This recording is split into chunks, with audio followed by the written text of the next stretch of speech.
वासुदेवाय। ओम नमो भगवते वासुदेवाय।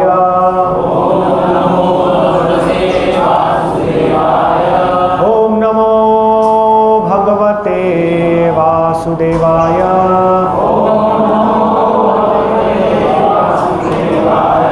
ओम अज्ञानतिमिरान्धस्य ज्ञानञ्जनशलाकया चक्षुरुन्मिलितं येन तस्मै श्रीगुरवे नमः। श्रीचैतन्यमनोभीष्टं स्थापितं येन भूतले स्वयं रूप कदा मह्यं ददाति स्वपदान्तिकं। वन्देऽहं श्रीगुरोः श्रीयुतापदकमलं श्रीगुरून् वैष्णवांश्च।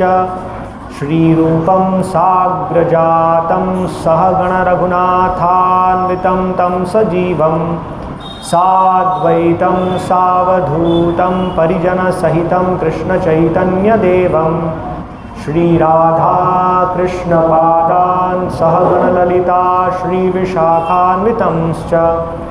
हरे कृष्णा कृष्णा कृष्णा हरे हरे, हरे राम राम राम हरे हरे। हरे कृष्णा। आज बहुत महत्वपूर्ण दिवस है। आज श्रीमती राधा रानी का आविर्भाव दिवस है, श्री राधा अष्टमी है, और इसी उत्सव के लिए हम यहाँ पर एकत्रित हुए हैं। तो श्रीमती राधा रानी कौन है, ये बहुत गुह्य विषय है। कृष्ण पुस्तक की भूमिका में, प्रस्तावना में, कृष्ण पुस्तक जो श्रील प्रभुपाद ने प्रदान किए, भागवतम के 10वें स्कंद का संक्षिप्त अध्ययन है। तो वहाँ प्रस्तावना में प्रभुपाद लिखते हैं कि जब विदेश में किसी व्यक्ति के हाथ में ये पुस्तक आएगा और उसका जो चित्र है कवर पेज, तो वहाँ दिखेगा कि ये कौन है व्यक्ति। कृष्ण जिनके हाथ में बांसुरी है, कृष्ण कौन है, और कृष्ण के साथ ये महिला है, वो कौन है। तो प्रश्न आता है, कौन है श्रीमती राधा रानी। तो वास्तव में हम देखते हैं कि इस विषय में प्रवेश करने के लिए हमें अधिकार चाहिए, और निश्चित ही हम अधिकारी जन नहीं हैं,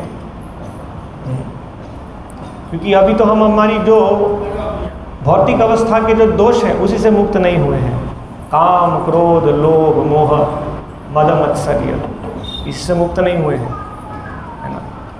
तो श्रील भक्ति विनोद ठाकुर हमें समझाते हैं कि जब तक व्यक्ति इन सब चीज़ को नहीं छोड़ता है, काम, क्रोध, लोभ, मोह, मद मत्सर्य, इसे ना छाड़ी किसे पावे राधा कृष्ण। राधा कृष्ण को प्राप्त करने का जो अवसर या अधिकार है वो तो बाद में है, पहले तो इन सभी चीज़ों को हमें छोड़ना होगा। तो सामान्यतया तो हम इन विषयों पर चर्चा नहीं करते। सामान्यतया हम चर्चा करते हैं कि हम कौन हैं, हम शरीर नहीं हैं, हम कैसे देहात्म बुद्धि में फंसे हुए हैं, है ना। इस भवबंधन से कैसे बाहर निकलना है।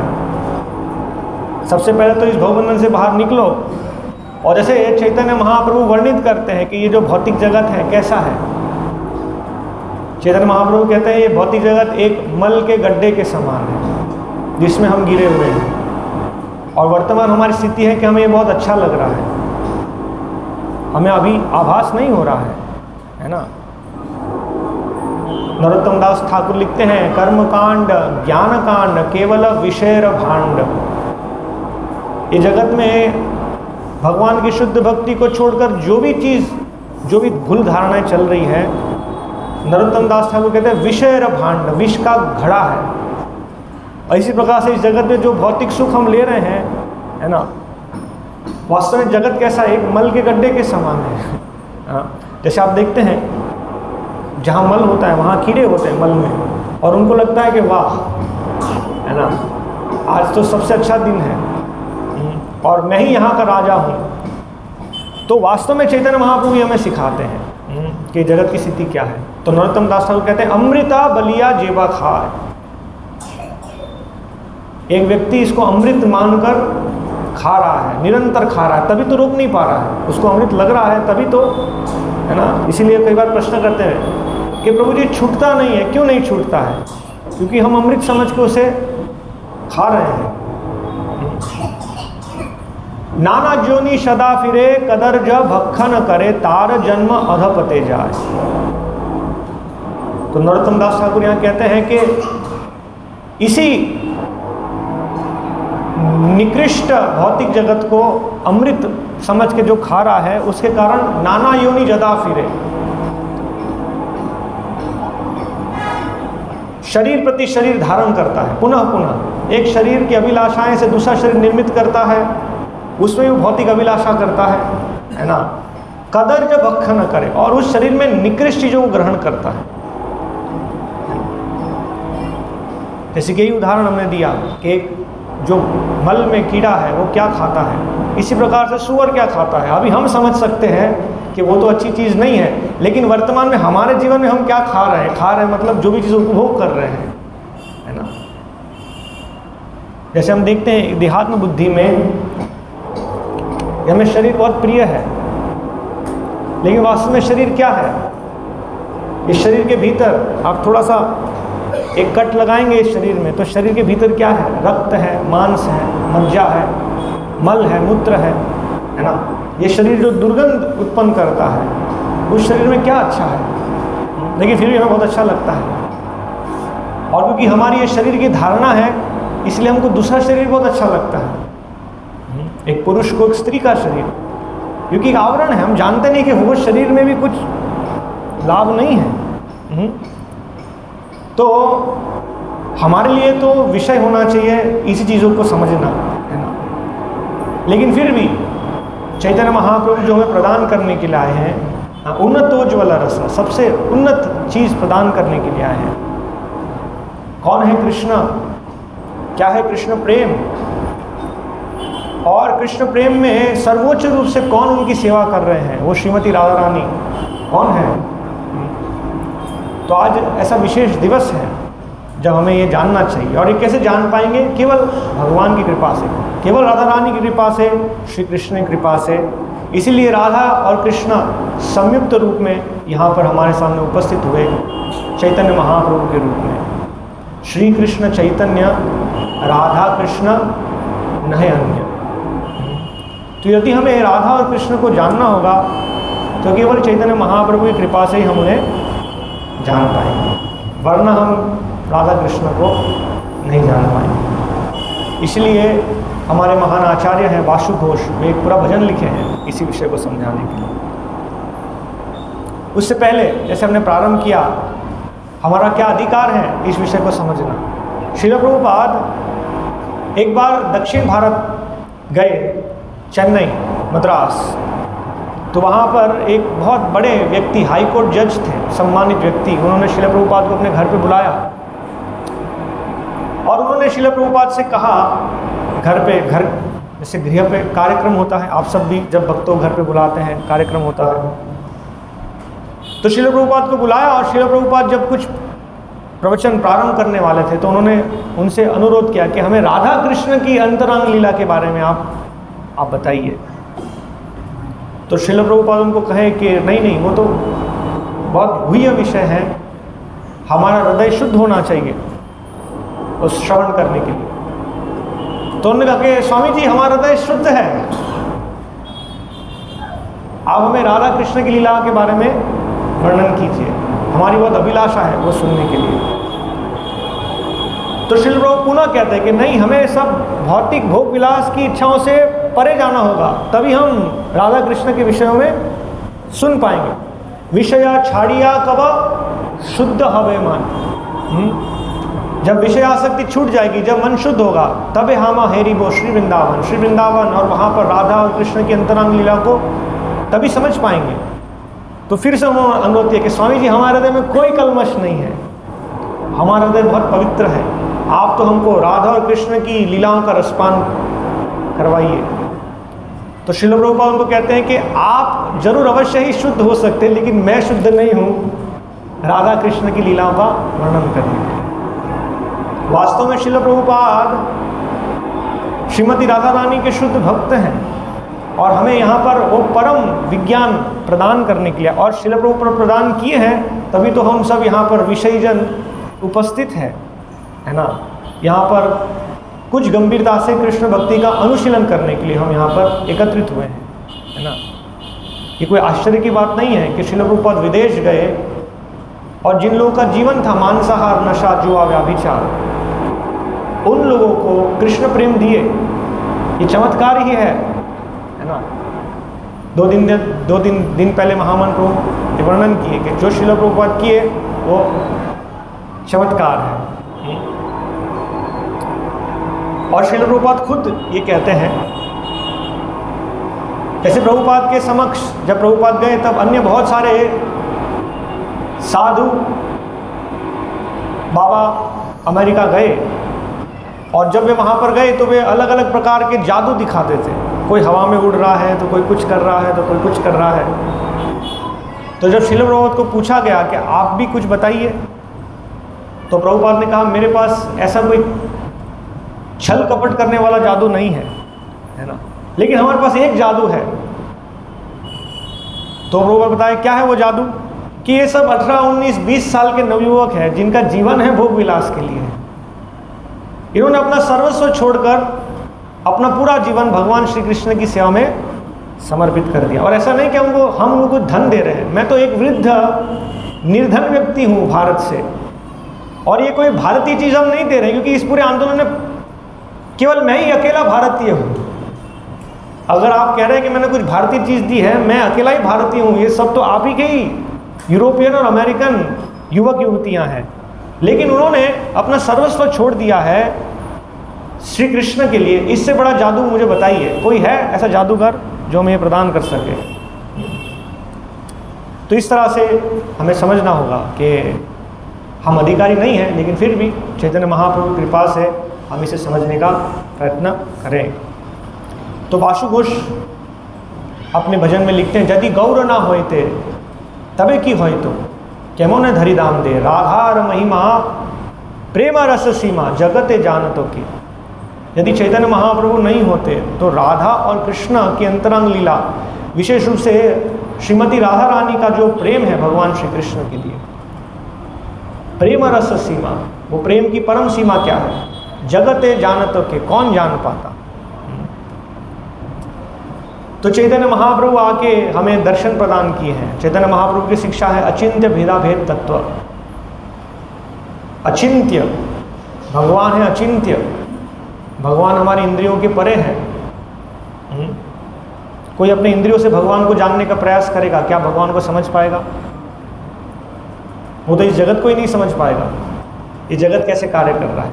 जैसे एक चींटी के लिए इस होशंगाबाद शहर को समझना अचिंत्य है, वो नहीं समझ सकती, उसकी इंद्रियों के परे का विषय है। इसी तरह से भगवान है अचिंत्य, और भगवान की सृष्टि भी हमारे लिए अचिंत्य है। जितना भगवान प्रकाशित करते हैं उतना हम समझ पाएंगे। भगवान जितना अपने आप को प्रकाशित करेंगे हम उतना ही भगवान को समझ पाएंगे। और इस जगत का और भगवान का संबंध है, ये जगत भगवान से आया है, इसीलिए एक प्रकार से ये जगत भगवान से अभिन्न है, अभेद। जैसे गाय से आता है दूध, तो गाय का दूध गाय से एक प्रकार से अभिन्न है। पिता से आता है पुत्र, तो एक प्रकार से पुत्र पिता से अभिन्न है ना। जहाँ कहीं पिता नहीं जा पाते तो अपने पुत्र को भेजते हैं, ये हमारी उपस्थिति हो गई, हमारे पुत्र वहाँ आ गए। तो इस प्रकार से ये जगत और भगवान भिन्न भी है, क्योंकि जगत अलग है। भगवान कहते हैं भिन्ना में प्रकृति रष्ट था, ये जगत भगवान से भिन्न भी है। और जगत क्योंकि भगवान से आया है तो एक प्रकार से अभिन्न भी है। इस प्रकार से जीव हम, क्योंकि हम भगवान की शक्ति है, हमारा सनातन संबंध है भगवान से। भगवान कहते हैं ममा एव अंशः जीवलोके, ममेवांश जीवलोके, जीव मेरा अंश है, इसलिए एक प्रकार से भगवान से अभिन्न है, क्योंकि भगवान का जो गुण है वही गुण हमारा है। भगवान है नित्य, हम है नित्य। भगवान है चेतन, हम है चेतन। भगवान है आनंदमय, हम है आनंदमय। तो इस तरह चैतन्य महाप्रभु हमें परम दर्शन प्रदान किया, अचिंत्य भेदा भेद तत्व। कि ये कैसे सब भगवान से एक हैं और भगवान से भिन्न हैं, और इसे समझना हमारी सीमित बुद्धि के परे है। जरूर इस पे चिंतन हो सकता, इसी तो हम यहाँ पर चर्चा कर रहे हैं, लेकिन ये चिंतन कैसे होगा? ये साधारण बुद्धि से नहीं होगा, भगवान की कृपा से। जितना भगवान हमें इस विषय को प्रकाशित करेंगे, और वो भगवान कैसे प्रकाशित करेंगे? जिस समर्पित भाव से जीव भगवान की सेवा कर रहा है। भगवान कहते हैं, ये यथा माम प्रपद्यन्ते ताम तथैव भजाम्यहम्। जिस प्रकार से एक जीव भगवान की शरणागत होकर सेवा कर रहा है, उसी मात्रा में भगवान ये प्रकाशित करते हैं। वरना भगवान कहते हैं, नाहम प्रकाश सर्वस्य योग माया समावृता। मैं प्रकाशित नहीं हूँ, योग माया से आच्छादित हूँ, ढका हुआ हूँ। योग माया के आवरण से हम भगवान और भगवान से जो संबंधित चीज़ें हैं उनको मूल रूप में नहीं समझ सकते। कुंती महारानी उदाहरण देते हैं, माया जवनिका छन्ना अज्ञान दोक्षजकम न लक्षसे मुड़दृशा नट नाट्य धरो यथा।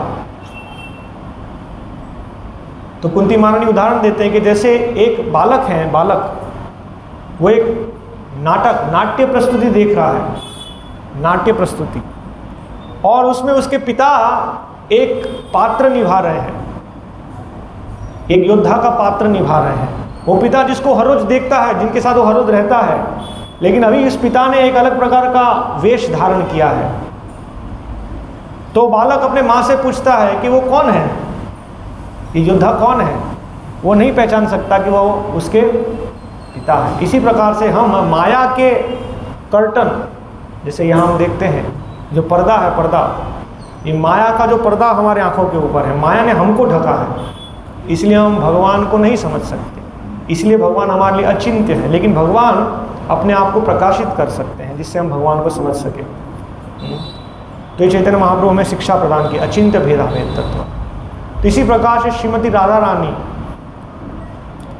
वास्तव भगवान से अभिन्न है। एकात्मनावपि देह भेदौ गतौ तौ। राधा और कृष्ण एक ही है, उनमें कोई भेद नहीं है, लेकिन फिर भी प्रणय विकृति, अपने आनंद के लिए, अपने लीला विलास के लिए उन्होंने भूमिपुरा, इस भूमि पर दो भेद धारण किए हैं, और इन लीलाओं को समझना भी अचिंत्य है। तो श्रीमती राधा रानी की कृपा से जो चैतन्य महाप्रभु से हमें प्राप्त होती हैं, और इस प्रकार गुरु परंपरा द्वारा प्राप्त होती है, हम इन विषय को समझने का प्रयास कर सकते हैं। तो हम ये समझ लेते हैं भगवान है अचिंत्य, अचिंत्य ही है। इस भौतिक जगत में जो बहुत आयात के लोग हैं, भौतिक जगत में प्रभावशाली लोग हैं, जिनके लिए भौतिक जगत ही सर्वे सर्वा है, उनके लिए भगवान का चिंतन करना कि कोई भगवान है, ये अचिंत्य है। उनको समझाना कि भगवान है, ये अपने आप में बहुत बड़ा विषय है। हमें तो नहीं दिख रहे हैं भगवान, कहाँ है भगवान बताओ?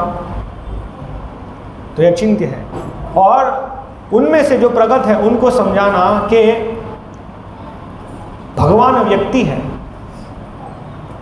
श्री कृष्ण वे व्यक्ति हैं, भगवान व्यक्ति है, तो ये और बहुत बड़ा विषय है ना।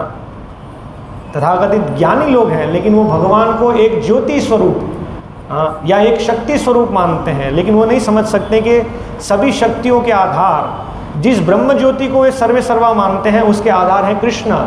ब्रह्मणो ही प्रतिष्ठा अहम। जिस ब्रह्म को सर्वे सर्वा मानते हैं, उसका आधार, उसकी प्रतिष्ठा मैं हूँ। वो नहीं समझ पाते, उनके लिए अचिंत्य है। कैसे भगवान व्यक्ति हो सकते हैं? क्योंकि अपनी प्रत्यक्ष इंद्रियों से वो जानने का प्रयत्न कर रहे हैं। जैसे श्रील प्रभुपाद उदाहरण देते हैं कि विदेश में एक व्यक्ति है जिसका नाम है एटलस, और उसके ऊपर पृथ्वी का गोला है, और बहुत भार से वो भार उठाकर इस पृथ्वी को संभाले है। तो व्यक्ति को लगता है कि भगवान ऐसे ही व्यक्ति होंगे, कितना परेशान होंगे। हम एक घर को संभालने में परेशान हो जाते हैं, तो पूरे जगत के कार्यकलापों को चलाना कैसे एक व्यक्ति कर पाएगा? तो ये अचिंत्य विषय है। और उसी प्रकार से यदि ये ज्ञात हो कि वो जो परम व्यक्ति है वो कृष्ण है, और एक ग्वाले हैं जिनके शरीर की जो आभा है, जो शरीर की कांति है, वो मेघवर्ण, घने बादल के समान के रंग वाले एक बालक जो गोचारण के लिए जाते हैं, वही पूर्ण पुरुषोत्तम भगवान है। तो ये और अचरज का विषय हो जाएगा कि वो परम व्यक्ति मतलब तो बहुत वृद्ध होंगे, क्योंकि अनादिकाल से इस जगत को संभाल रहे हैं, वो सबके पिता है, तो जरूर सबसे तो ज्येष्ठ होंगे उम्र में, उनकी उम्र बहुत बड़ी होगी, है ना, और बहुत व्यस्त होंगे, बहुत गंभीर होंगे, है ना, उनके पास समय नहीं है इस अनंत विशाल जगत को संभालना है। लेकिन जब ऐसा ज्ञात होगा कि वो एक बालक हैं, और वो क्या करते हैं, सुरभि रविपालयंतम, गोचारण के लिए जाते हैं, बांसुरी बजाते हैं, और शरीर कैसा है, मेघवर्ण, ब्लू कलर, अचरज का विषय है। अचरज का विषय है, साधारण लोगों के लिए नहीं, विद्वान लोग, ब्रह्मा जी भी अचरज में थे। ब्रह्मा जी भी जब देखे कि ग्वाल बाल से जूठा ग्रहण करते हैं, कैसे परम पुरुषोत्तम भगवान हो सकते हैं, इसीलिए उन्होंने भगवान के गोप बालक और बछड़ों को चुरा लिया, ब्रह्म विमोहन लीला। यह अचरज का विषय है। और बड़ा अचरज का विषय है, यदि ये ज्ञात होता है कि वे पूर्ण पुरुषोत्तम भगवान श्री कृष्ण पूर्ण रूप से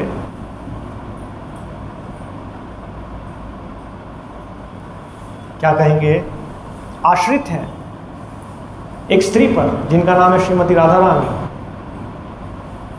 ये जगत जो पूरा कामदेव से मोहित है, उनको मुक्त करते हैं मदन मोहन। और वास्तव में ये मदन मोहन है, वो मोहित हो जाते हैं श्रीमती राधा रानी से, जिनका नाम है मदन मोहन मोहिनी। कृष्ण जो भगवत गीता में प्रस्तुत करते हैं, मत्त परतरम नान्यत किंचिद अस्ति धनंजय, हे धनंजय, मुझसे परम और कोई तत्व नहीं है, सबका आधार मैं ही हूँ।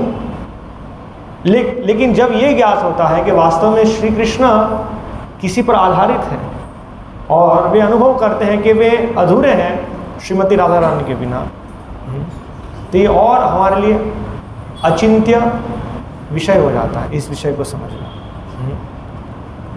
तो ये विषय हम केवल चैतन्य महाप्रभु की कृपा से समझ पाएंगे, वरना इस विषय को समझने का हमारा अधिकार नहीं है।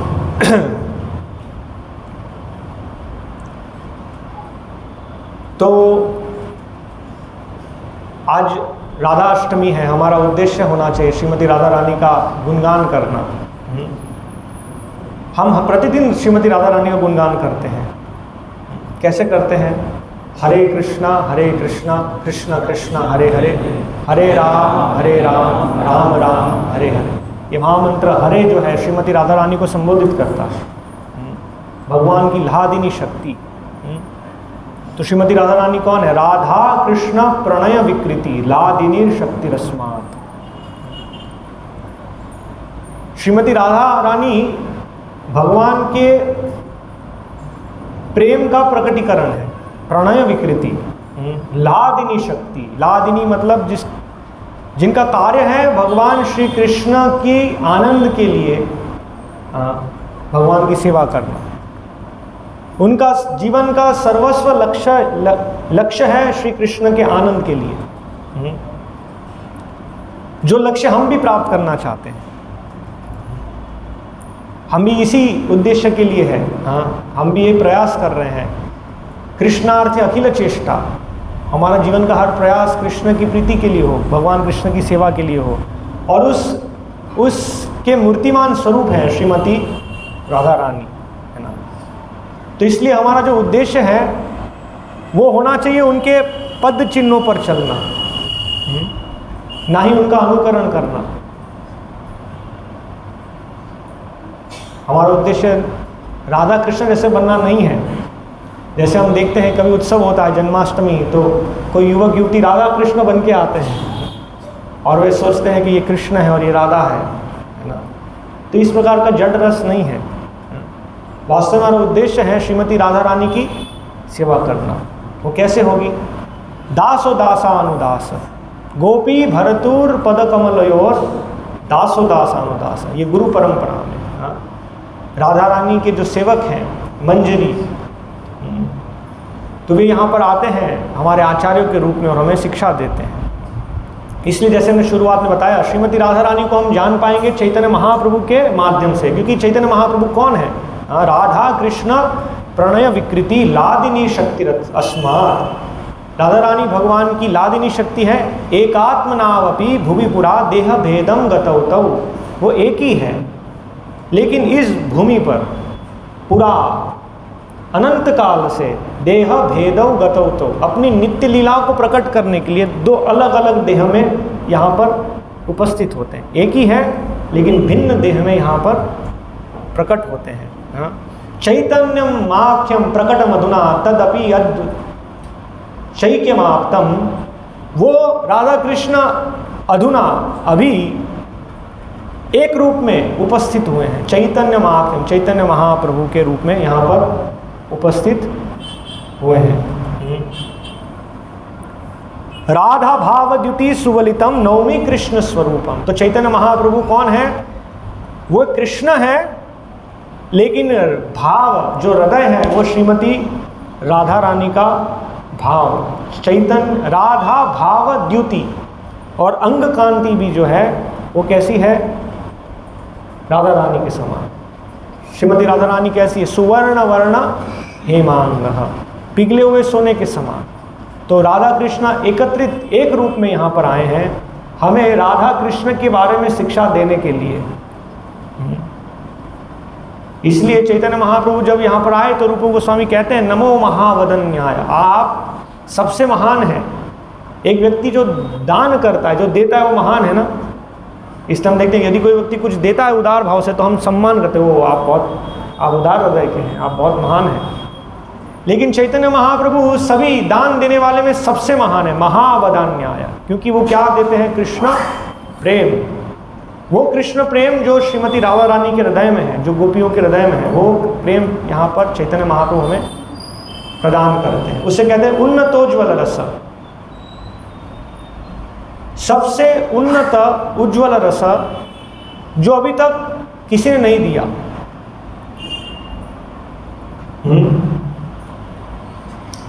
तो ये सब बहुत विस्तृत रूप से शिक्षा है ना। जैसे एक व्यक्ति समझ सकता है बहु नाम जन्म नाम अंते, बहुत बहुत जन्मों के बाद वो समझ सकता है कि वासुदेव परम, श्री कृष्ण वासुदेव ही परम है, लेकिन वो भी अपूर्ण ज्ञान है, वो ज्ञान भी पूर्ण नहीं है। जो भगवान कहते हैं बहु नाम जन्म नाम अंते, बहुत बहुत जन्मों के बाद जो ज्ञान मिलता है वो भी पूर्ण नहीं है।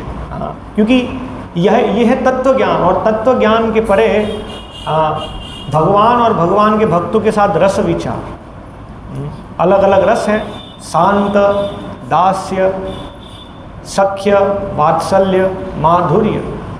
और ये जो माधुर्य रस है वो परम रस है, सभी रसों का सार है। तो वो रस के जो मूर्तिमान स्वरूप है वो है श्रीमती राधा रानी। तो ये सब हमें चैतन्य महाप्रभु से ही समझ में आएगा।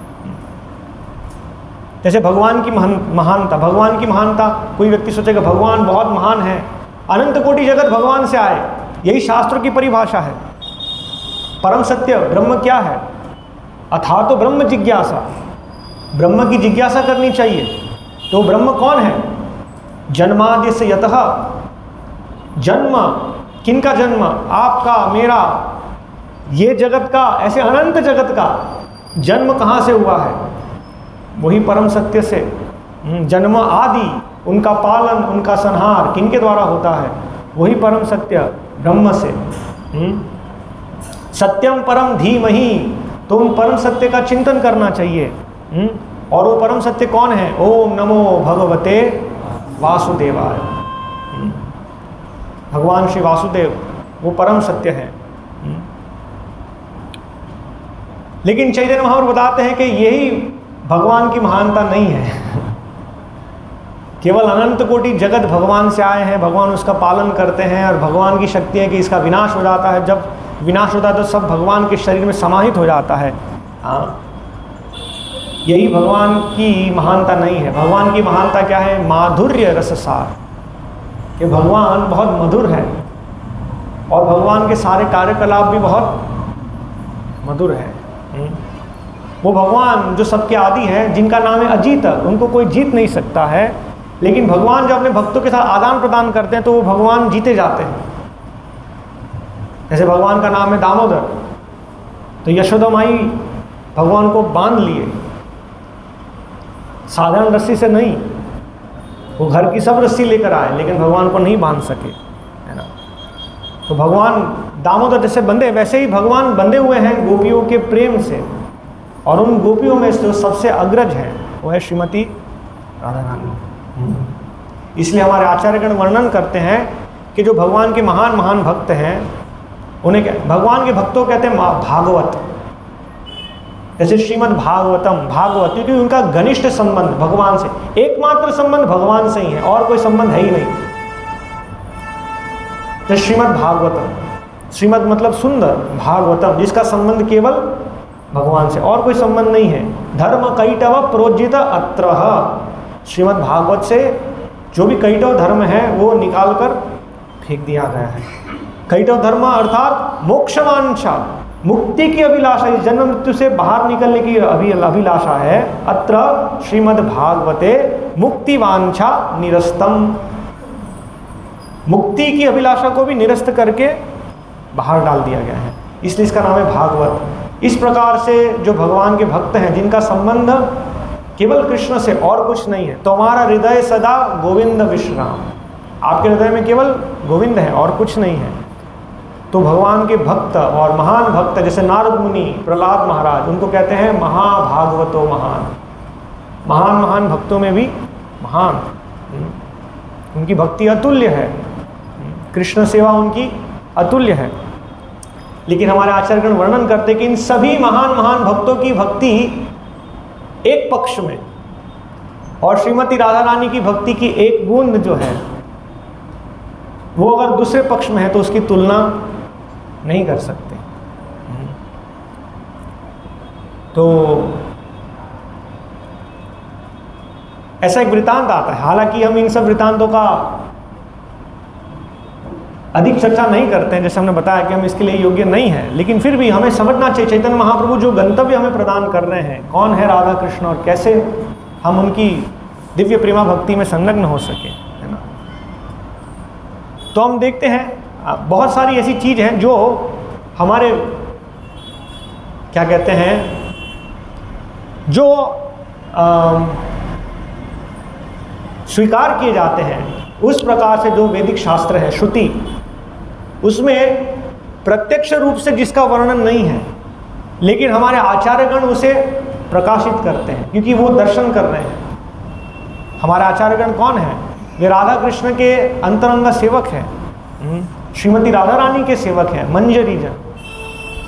तो यहाँ पर जब चैतन्य महाप्रभु आते हैं तो वे चैतन्य महाप्रभु के पार्षद के रूप में आते हैं, श्री रूप मंजरी पाद। तो रूप सनातन भट्ट रघुनाथ श्री जीव गोपाल भट्ट दास रघुनाथ। तो वे हमें राधा कृष्ण की महिमा और उनके आंतरिक जीवन को प्रस्तुत करते हैं, क्योंकि चैतन्य महाप्रभु की इच्छा है। चैतन्य महाप्रभु यहाँ पर आए, उन्नतोज्वल अनर्पित चरिन चिराट करुणया अवतीर्ण कलौ समर्पयितुम उन्नतोज्वल रस स्व भक्ति श्रियाम। चैतन्य महाप्रभु यहाँ पर इस कलयुग में आए, जो अनंत काल से किसी ने प्रदान नहीं किया था, वो उन्नत उज्ज्वल रस, राधा कृष्ण माधुर्य रस, ये प्रदान करने के लिए चैतन्य महाप्रभु आए। और चैतन्य महाप्रभु के आदेश पर उनके पार्षद जन गोस्वामी गण हमें विस्तृत शिक्षा प्रदान किए राधा कृष्ण की लीलाओं के बारे में, जो सामान्यतया जो स्वीकारनीय शास्त्र है उसमें उपस्थित नहीं है। इसलिए कई बार ये प्रश्न आता है, महामंत्र भी बताए कि श्रीमद् भागवत में कोई राधा रानी का नाम कहाँ है कहाँ है श्रीमती राधा रानी का नाम? अनायाराधिता नुन्नम भगवान हरि ईश्वर। तो ये सब वर्णन है कि अनया, उसके द्वारा जो भगवान सेवित हैं, सर्व्ड बाय हर शी, जिनके द्वारा भगवान परम रूप में सेवित हैं, वो है राधा। तो ये अप्रत्यक्ष रूप से शास्त्र में वर्णन है और अन्य पुराण में स्पष्ट रूप से श्रीमती राधा रानी का नाम का वर्णन आता है। तो हमारे आचार्यगण ऐसी कई लीलाओं के बारे में वर्णन किए। तो श्रीमती राधा रानी का जो समर्पण है, उनके हृदय में भगवान के प्रति जो प्रेम है वो अतुल्य है। तो ऐसी एक लीला का वर्णन आता है कि जब एक बार भगवान बीमार थे, उनको बुखार था, तो यशोदा माई जो वैद्य है उनको बुलाती, वैद्यराज, कृष्ण को शीघ्र ही आप ठीक कीजिए। तो वैद्य आते हैं और वो देखते हैं कि ये जो बीमारी है उसका एक ही उपाय है, यदि एक सती स्त्री यमुना से जल लेकर आकर उन्हें स्नान करवाएं तो ये ठीक हो सकते हैं। लेकिन उस शर्त में है कि वो जो जल है वो ऐसे घड़े में आना चाहिए जिसमें सब छेद है। तो कैसे संभव है छेद वाले घड़े में जल लेकर आना? संभव नहीं है, जल रुकेगा नहीं। लेकिन वो वर्णन करते यदि वो स्त्री सती है तो जल रुकेगा, और उस जल से यदि कृष्ण का स्नान हुआ है तो कृष्ण ठीक हो जाएंगे। तो अभी ये प्रयास चल रहा है कि कौन है वो स्त्री जो जल लेकर आएंगे। तो हम देखते हैं कि भगवान की लीला में श्रीमती राधा रानी है, उनका पारिवारिक जीवन है, उनके सास हैं और ननन, पति की बहन, उनको क्या कहेंगे? ननन। तो कुटिला और जटिला, ये सब आचार्यगण वर्णन करते हैं।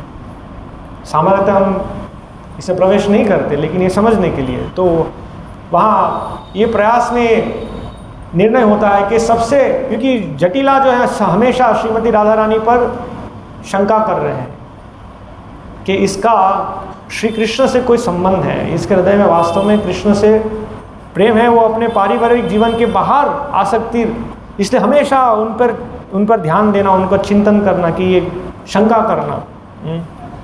तो वहाँ ये स्थापित किया जाता है कि सबसे सती स्त्री है जटिला, क्योंकि वो तो अपने पति से हमेशा पूर्ण समर्पित हैं, है ना।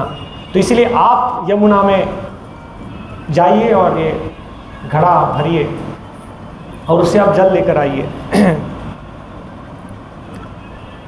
और वो भी विचार कर रहे कि हाँ, मैं तो पूरा जीवन समर्पित रही हूँ, इसलिए वे जाते हैं और घड़ा भरते हैं यमुना से, और जैसे ही घड़ा भरते हैं घड़े के छेद से सारा पानी बाहर निकल जाता है। तो ये जो अभिमान है, हाँ, वहाँ पर ध्वस्त हो जाता है।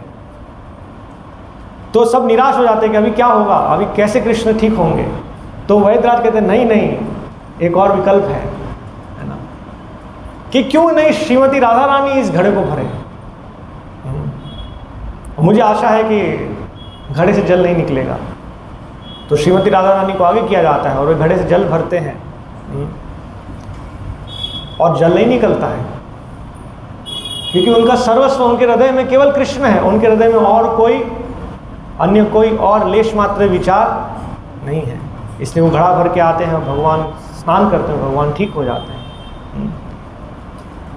तो ये जो वास्तव में भक्तिमय जीवन है, उनके मूर्तिमान स्वरूप, वो पराकाष्ठा है, टॉप मोस्ट डिवोटी। और जो आचार्यगण हैं वो उनके सेवक हैं, और श्रीमती राधा रानी की सेवा जो है वो इसी प्रकार से होगी, दासो दासानुदास, इस परंपरा के भाव से। और कैसे हम श्रीमती राधा रानी तक पहुंच सके, परंपरा हमें सिखाती है। श्रील प्रभुपाद जो इस परंपरा के वर्तमान आचार्य हैं, प्रतिनिधि हैं, वो हमें हमारे उद्धार के लिए कैसे हम श्रीमती राधा रानी की सेवा कर सके वो स्थापित किए। उसी तरह से स्थापित किए जैसे रूप गोस्वामी स्थापित किए। श्रील प्रभुपाद हमें जो ग्रंथ प्रदान किए, जो पूरी प्रक्रिया प्रदान की है, प्रतिदिन सुबह जल्दी उठना, मंगल आरती में भाग लेना, हर रोज ये हरे कृष्ण महामंत्र जो श्रीमती राधा रानी का गुणानुवर्णन है, हरे कृष्ण महामंत्र संख्या पूर्वक कम से कम 16 माला जप करना, है ना।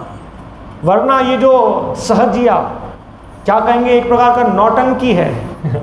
राधा कृष्ण के प्रति कोई भाव नहीं है, केवल एक प्रकार का अभिनय है, ड्रामा जो कर रहे हैं। उस प्रकार से राधा कृष्ण के प्रति समर्पण प्राप्त नहीं होगा।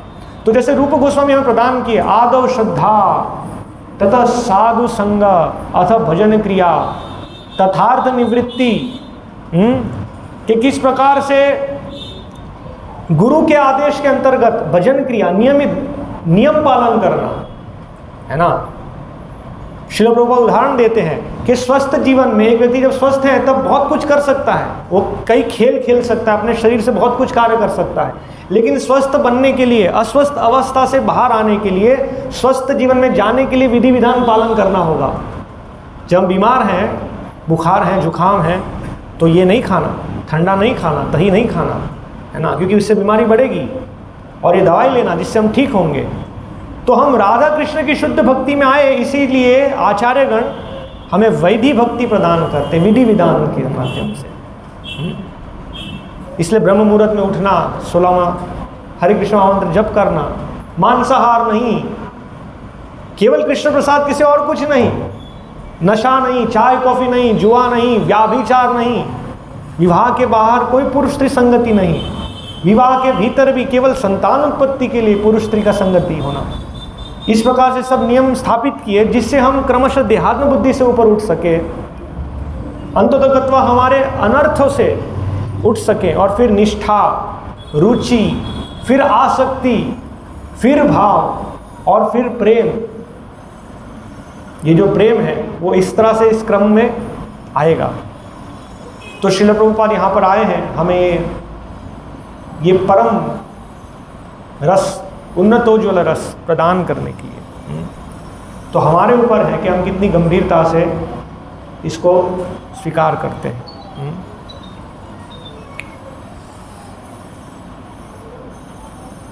श्रील प्रभुपाद की उपस्थिति में भक्तों ने एक बार प्रश्न किया।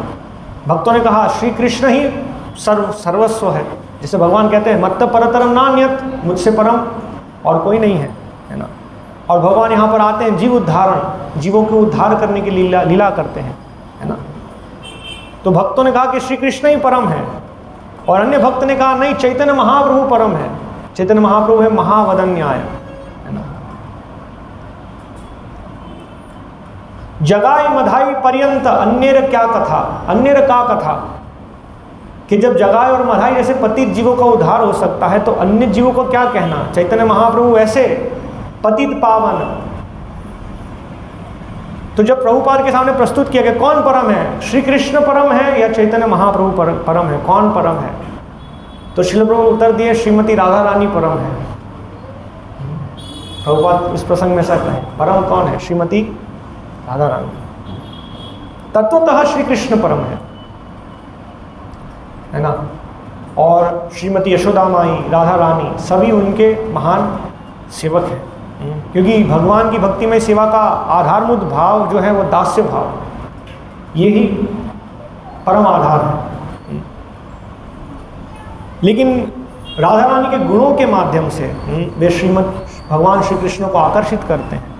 रूप गोस्वामी लिखते हैं राधे जय जय माधव दायिते, श्री कृष्ण को आकर्षित करते हैं। जो कृष्ण जिनको प्राप्त करने के लिए सारे योगी जन प्रयास में लगे हुए हैं। पंथास्तु कोटि शतवत्सर संप्रगम्यो वायो रथापि मनसो मुनिपुंगवाना। महान महान मुनिजन प्रयास करके भी भगवान के चरणों तक नहीं पहुंच सकते, वो भगवान पूर्ण रूप से आकर्षित हैं श्रीमती राधा रानी से। तो राधा रानी कितने महान हैं।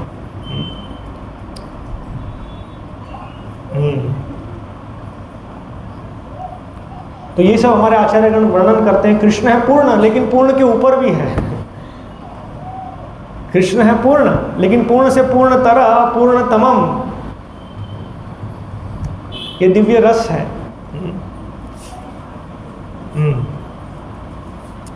तो जैसे हमने वर्णन किया, भगवान श्री कृष्ण और राधा रानी की जो लीलाएं हैं वेदेषु दुर्लभम, वो वैदिक शास्त्र से प्राप्त करने में बहुत दुर्लभ है।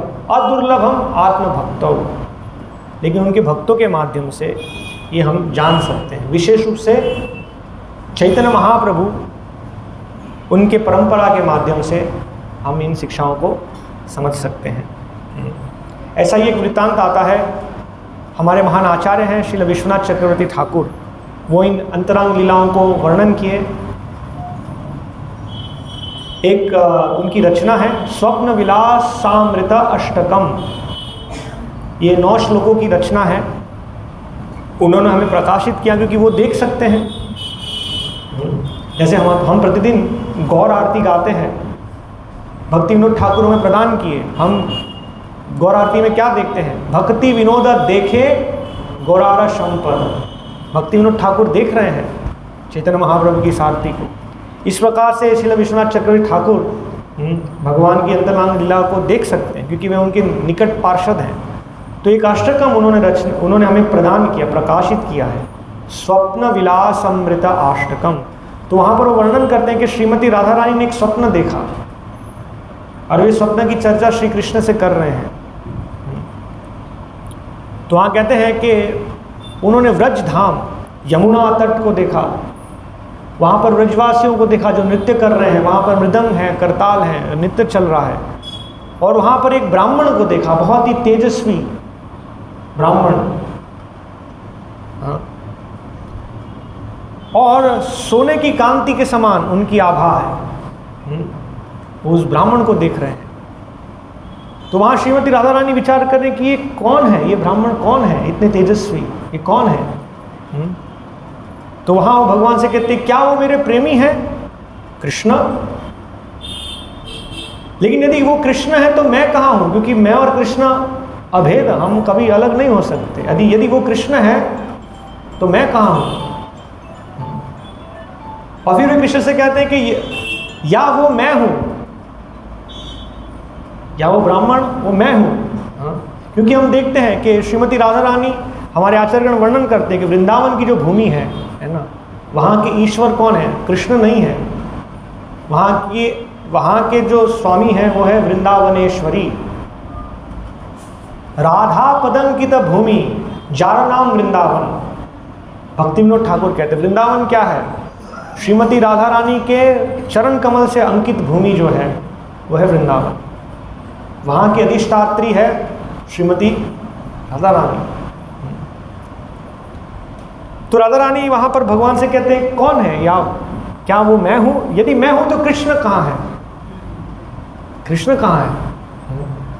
तो इस प्रकार से वो चिंतन कर रहे हैं और वर्णन करते हैं कि मेरा मन और भ्रमित हो रहा था कि कौन है वो ब्राह्मण, वो कौन है जिनकी अंग कांति वैसी है, और उनके कार्यकलाप वो देखते हैं। वो कहते हैं कि वो कभी उल्लासित होकर नृत्य करते हैं अपने पार्षदों के साथ, कभी वो रोते हैं। उनके व्यवहार को समझना एक अचरज के समान है। वो कौन है?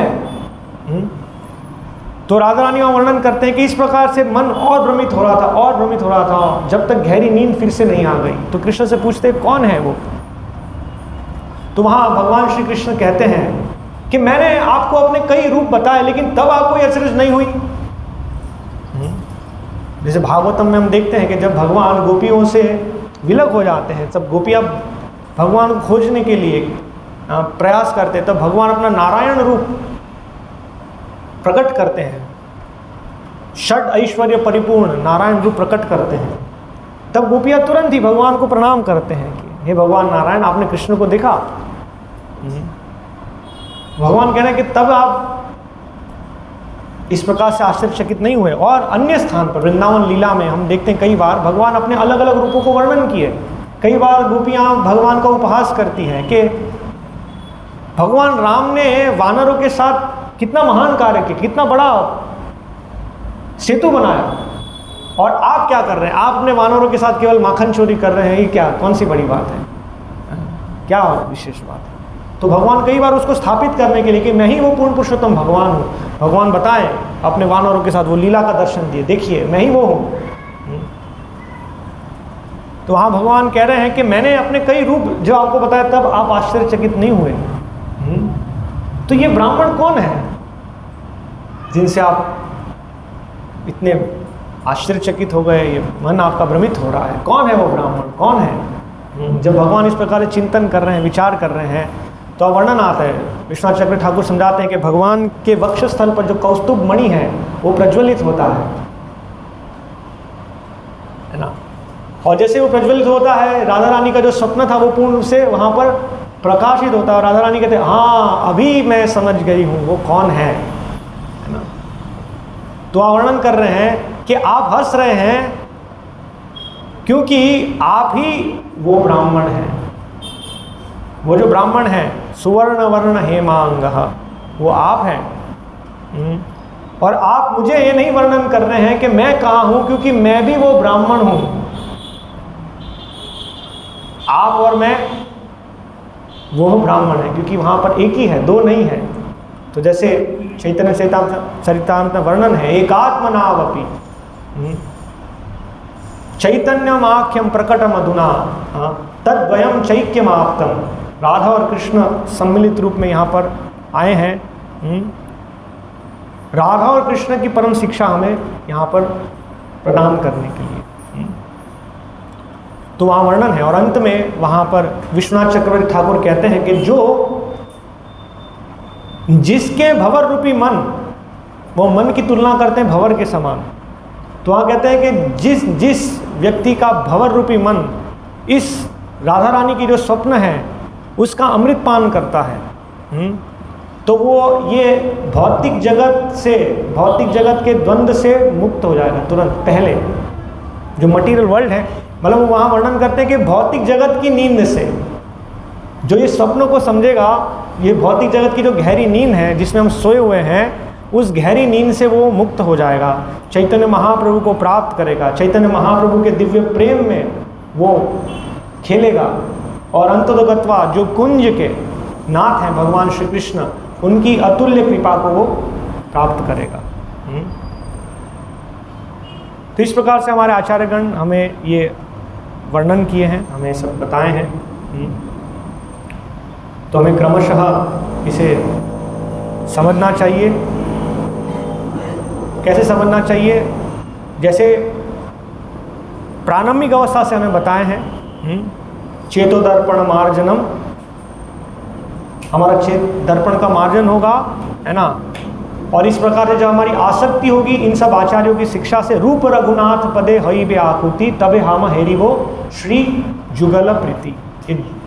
जुगल प्रीति, राधा कृष्ण की महिमा को समझने के लिए हमें आचार्यों की शिक्षाओं के प्रति समर्पित होना होगा, और क्रमशः स्वयं एवं स्फुरत्यदः, आध्यात्मिक जगत में क्या हो रहा है, क्या अंतरंग लीला है, स्वयं एवं क्रमशः ये सब स्फुरित होगी हमारे जीवन में। तो ये संक्षिप्त में जो हमारा साक्षात्कार है हम यहाँ पर प्रस्तुत करते हैं, और हम वरिष्ठ भक्तों से सुनते, हर प्रवचन के बाद हम कहते हैं कि कोई प्रश्न आपके तो आप पूछ सकते हैं, लेकिन इस विषय में हम क्या कहेंगे, किनका अधिकार है प्रश्न पूछने का और किनका अधिकार है इसके विषय में उत्तर देने का। तो हरे कृष्णा, हम यहीं समाप्त करेंगे, ठीक है। और क्रमशः ये प्रयत्न करेंगे, क्योंकि आज बहुत महत्वपूर्ण दिवस है, आज हमें संकल्प करना चाहिए। आज विशेष, आज के दिन क्या है, हमें श्रीमती राधा रानी की विशेष कृपा प्राप्त हो सकती है ना। तो कैसे हमें संकल्प करना चाहिए कि कैसे मैं प्रामाणिक रूप से श्रीमती राधा रानी की सेवा कर सकूँ। हमें संकल्प करना चाहिए कि मैं आज 1 माला कर रहा था, मैं आज 4 माला करूँगा, अगर मैं 4 कर रहा हूँ तो मैं 8 माला करूँगा।